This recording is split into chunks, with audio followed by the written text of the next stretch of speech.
The street lamp flickered above me, casting jagged shadows across the cracked pavement. As I stood frozen, a stranger's hand gripping my shoulder. "Hey man, you okay? That sign on your back, it's messed up." His voice was rough, tinged with pity, and it sliced through the fog of my evening commute. I reached behind me, fingers brushing against a piece of paper taped to my jacket. I tore it free, the adhesive pulling threads from the fabric.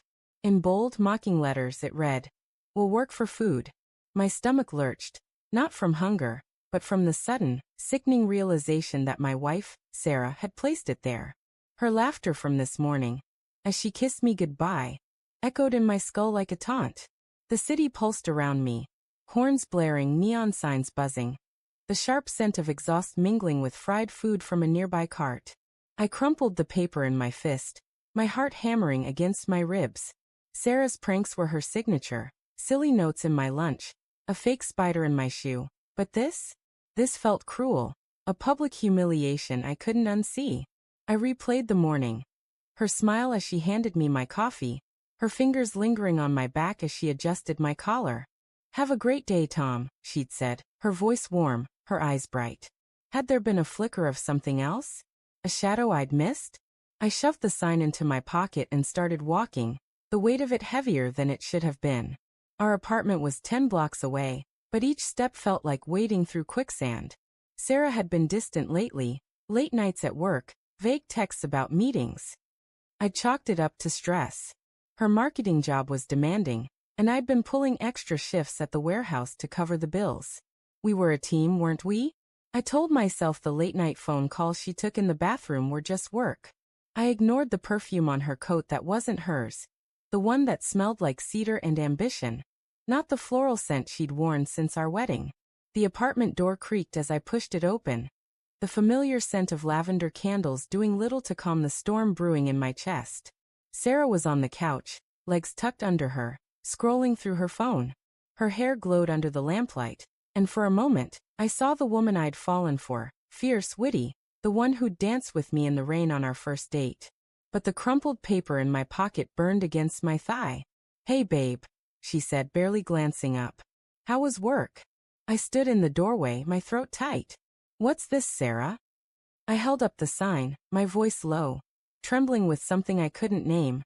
Anger, maybe, or fear. Her eyes flicked to the paper, and for a split second, her face froze. Then she laughed, a sharp, nervous sound that didn't reach her eyes. "Oh, come on, Tom, it's just a joke. You're so serious lately." "A joke?" My voice cracked louder now. "You taped this to my back and let me walk through the city like a fool. People saw it, Sarah. They pitied me." She set her phone down, her lips pressing into a thin line.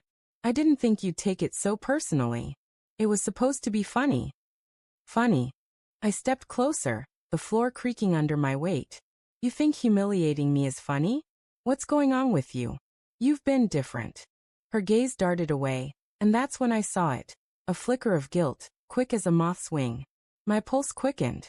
"Sarah, what aren't you telling me?" "Nothing," she said too fast, standing now, her hands smoothing her skirt. "You're overreacting. It was a stupid prank, okay? Let's just drop it." But I couldn't drop it. The air in the room felt thick, charged, like the moment before a lightning strike. I thought of the late nights, the locked phone, the way she'd stopped wearing her wedding ring, claiming it was uncomfortable at work. Small things I'd brushed off, like crumbs on a table, now loomed like a feast of betrayal. "Sarah," I said, my voice barely above a whisper. "Are you seeing someone else?" Her face crumpled, just for a moment, before she hardened again. "Don't be ridiculous, Tom. I love you. You know that." But her words felt hollow, like a script she'd rehearsed. I crossed the room, my hands shaking as I grabbed her phone from the couch. She lunged for it, but I was faster, holding it out of reach. "What's in here, Sarah? Why are you so scared? Give it back." Her voice was sharp, desperate, her eyes wide with something close to panic. My fingers fumbled with the screen, her passcode, our anniversary, still worked. A text thread stared back at me. A name I didn't recognize, Mark. The messages were a gut punch. "Miss you already, last night was incredible. When can I see you again?" The phone slipped from my hand, clattering to the floor.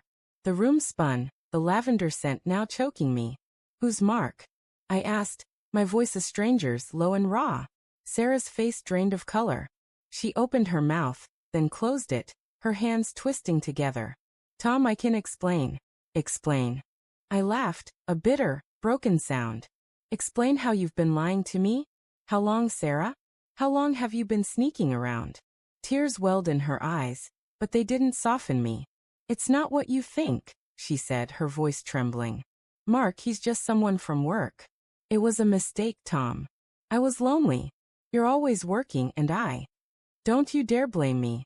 I shouted, my chest heaving. "I've been killing myself to keep us afloat, and you what? You throw it all away for some guy? For what?"